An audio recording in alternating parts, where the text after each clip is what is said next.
இது வந்துங்க பிஜேபி எதிர்க்கிறதுக்கு தைரியம் வேணும். அதுவும் இப்போ இருக்கிற சூழலில் உடனே ரெய்டு வரும். ஒரு சர்வாதிகார கட்சியை பற்றி பேசுறதுக்கு பொது வெளியில் இப்படிப்பட்ட ஒரு செலிபிரிட்டி சொகுசு வாழ்க்கையில் வாழ்ந்தவருக்கு எவ்வளோ தைரியம், நெஞ்சு துணிச்சு இருந்தால் தானே பேச முடியும்.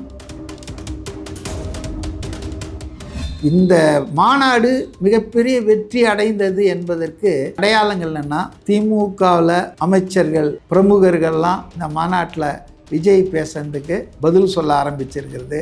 பாஜக தலைவர்கள் விஜயை கிரிட்டிசைஸ் பண்ண ஆரம்பிச்சிருக்கிறது.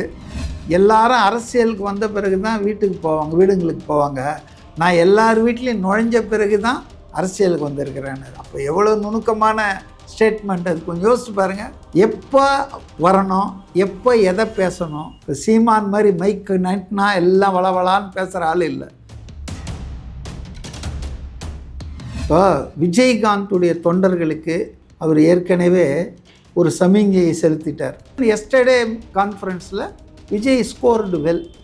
விஜயகாந்துக்கும் தனக்கும் உள்ள உறவு, அண்ணன் தம்பி உறவு, அவர் எவ்வளோ மக்கள் சேவை பண்ணவர் அப்படின்னு ரொம்ப புலங்காகிதம் பண்ணி பேசுனதில் நிச்சயமாக விஜயகாந்த் ரசிகர்கள் எல்லாரும் அதை ரசிச்சிருப்பாங்க, விரும்பியிருப்பாங்க.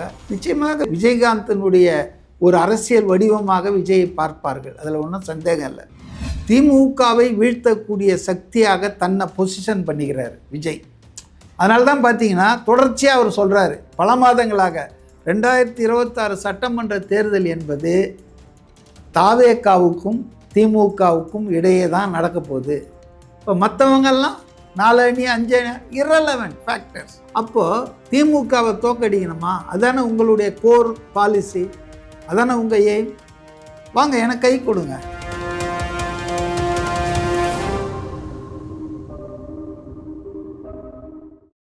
இந்த மாநாடு மிகப்பெரிய வெற்றி அடைந்தது என்பதற்கு நான் பார்க்குற அடையாளங்கள் என்னென்னா, திமுகவில் அமைச்சர்கள் பிரமுகர்கள்லாம் இந்த மாநாட்டில் விஜய் பேசுறதுக்கு பதில் சொல்ல ஆரம்பிச்சிருக்கிறது. பாஜக தலைவர்கள் விஜயை கிரிட்டிசைஸ் பண்ண ஆரம்பிச்சிருக்கிறது. நேற்று மாலையே காஞ்சிபுரத்தில் நடந்த அந்த மக்கள் சந்திப்பில் ஏடிஎம்கேவுடைய பொதுச்செயலர் பழனிசாமி, விஜய் இது வரைக்கும் பேசாமல் இருந்தார். அவர் விஜயை பற்றி, விஜய் கட்சியை பற்றியோ எந்த விமர்சனம் அவருக்கு எதனா என்றாவது ஒரு நாள் அவர் விடுவார். அவர் சொன்ன பிரம்மாண்டமான கட்சி நம்ம கூட்டணிக்கு வருவார், அதுதான். அதை நேற்று கிளீனாக அறுத்து விட்டார். நீங்கள் யோசிச்சு பாருங்கள், தமிழ்நாட்டின் சபாநாயகராக இருக்கிறவர் ஒரு அதாவது ஒரு பேருனா அந்தஸ்து உள்ள ஒரு பதவி. சபாநாயகர் என்பது ஸ்பீக்கர் ஒரு மேஜிஸ்ட்ரேட்டுக்கு, ஒரு ஜட்ஜுக்கு உள்ள பதவி. அதை வகிக்கிற அப்பாவு என்ன பேசினாருன்னா, சில மாதங்களுக்கு முன்பு விஜயுடைய அம்மா கிறிஸ்டியனா, பிஜேபி சொல்லி தான் பாஜக உத்தரவின் பேரில் தான் தமிழக வெற்றி கழகத்தை விஜய் ஆரம்பிச்சிருக்காராம். இப்படியெல்லாம் பேசினாங்க. இன்றைக்கி என்ன சொல்லுவாங்க? இன்றைக்கி விஜய் துணிச்சலோடு பாஜகவினுடைய மதவெறியை, பாசிசத்தை, சர்வாதிகாரத்தை, மக்கள் விரோத கொள்கையில் பொதுவெளியில் எதிர்க்கிறாரு.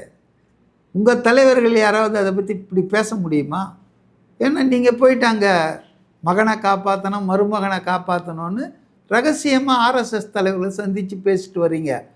அதனால் அவர் சமாளிப்பாருங்க. விஜய் ரொம்ப ஸ்கெட்ச் போட்டு பிளான் போட்டு தான், சும்மா ஏதோ ஒரு ஸ்பர் ஆஃப் த மூமெண்ட்டில் கமல்ஹாசன் மாதிரி அரசியலில் குதிக்கலை. தொடர்ச்சியாக அவர் நேற்று ஒன்று பேசினார பார்த்தீங்களா? எல்லாரும் அரசியலுக்கு வந்த பிறகு தான் வீட்டுக்கு போவாங்க, வீடுங்களுக்கு போவாங்க. நான் எல்லார் வீட்லேயும் நுழைஞ்ச பிறகு தான் அரசியலுக்கு வந்திருக்கிறேன்னு. அப்போ எவ்வளோ நுணுக்கமான ஸ்டேட்மெண்ட் அது, கொஞ்சம் யோசிச்சு பாருங்கள். ஸோ விஜய் என்னுடைய இதில் கணக்கில் இஸ் எ ஷ்ரூட் பொலிட்டிஷியன். எப்போ வரணும், எப்போ எதை பேசணும். இப்போ சீமான் மாதிரி மைக்கு நைட்னா எல்லாம் வளவளான்னு பேசுகிற ஆள் இல்லை. அவர் அது தெளிவாக சொன்னார், பார்த்தீங்க இல்லையா?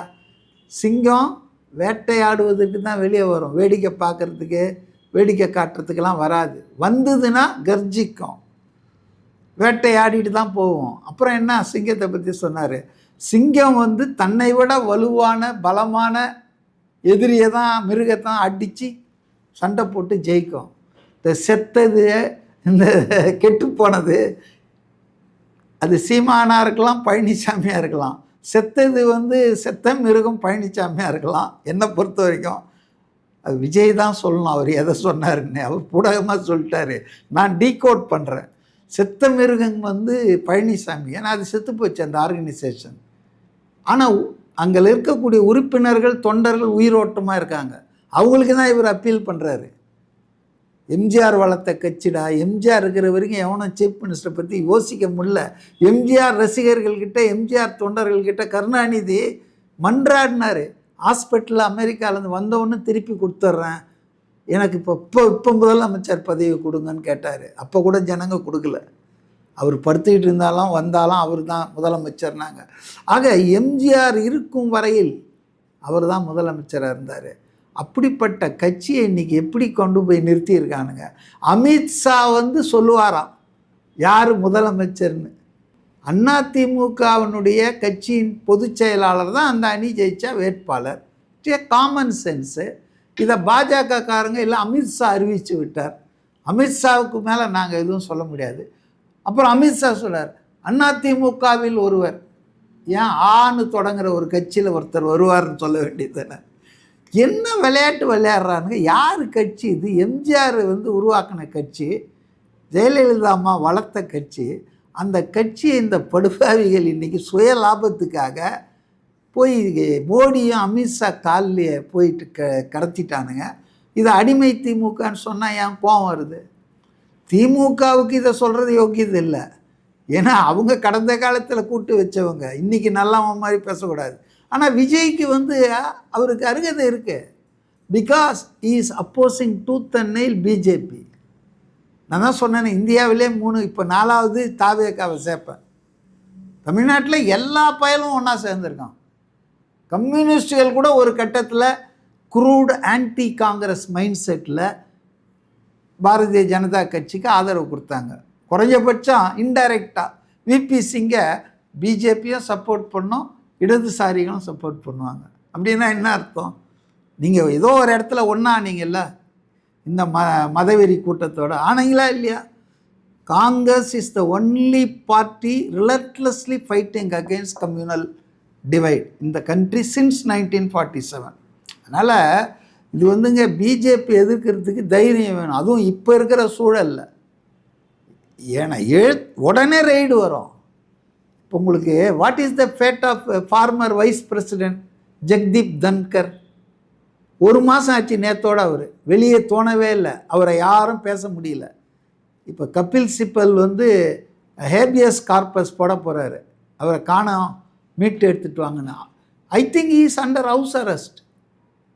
இப்படிப்பட்ட ஒரு வைஸ் பிரசிடெண்ட்டாக இருந்தால் முந்தா நாள் போன மாதம் அந்த ஆளே பேச முடியல, வெளியே வர முடியல, எங்கே இருக்காருன்னு தெரியல. இப்படிப்பட்ட ஒரு சர்வாதிகார ஆட்சி 30 நாள் ஜெயிலில் இருந்தால் 31வது நாள் உங்கள் பதவி போயிடும்னு தீர்மானத்தை கொண்டு வர்ற ஒரு சர்வாதிகார கட்சியை பற்றி பேசுறதுக்கு பொது வெளியில் இப்படிப்பட்ட ஒரு செலிபிரிட்டி சொகுசு வாழ்க்கையில் வாழ்ந்தவருக்கு எவ்வளோ தைரியம், நெஞ்சு துணிச்சு இருந்தால் தானே பேச முடியும்.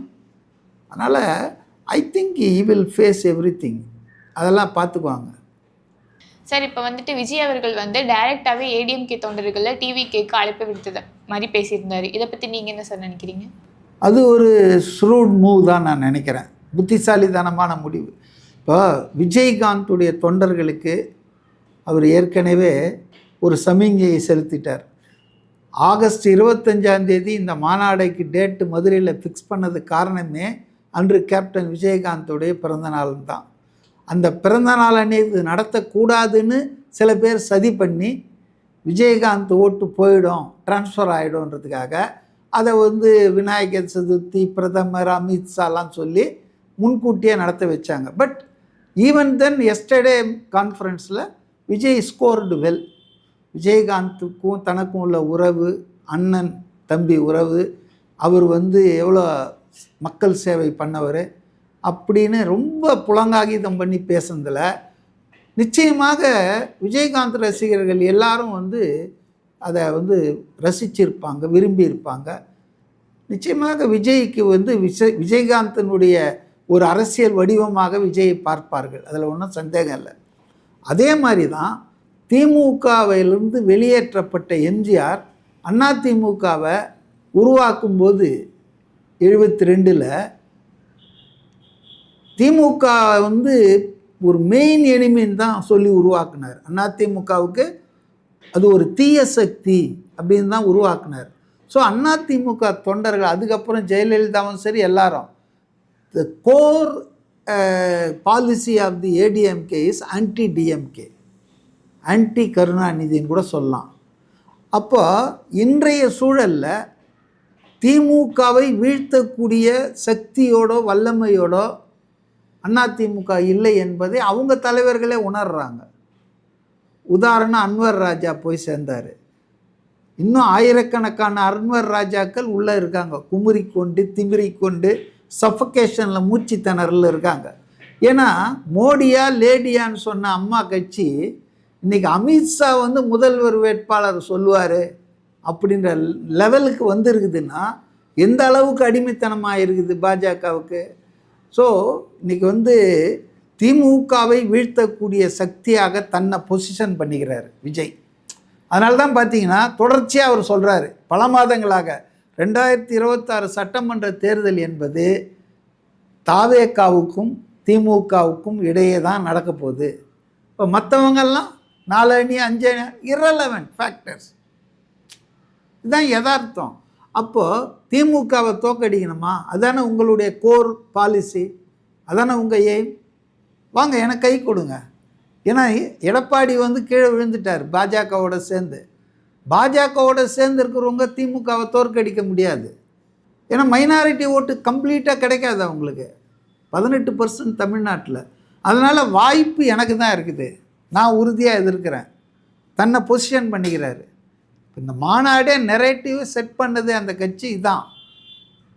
2026 சட்டமன்ற தேர்தலில் it is a fight between TVK and DMK.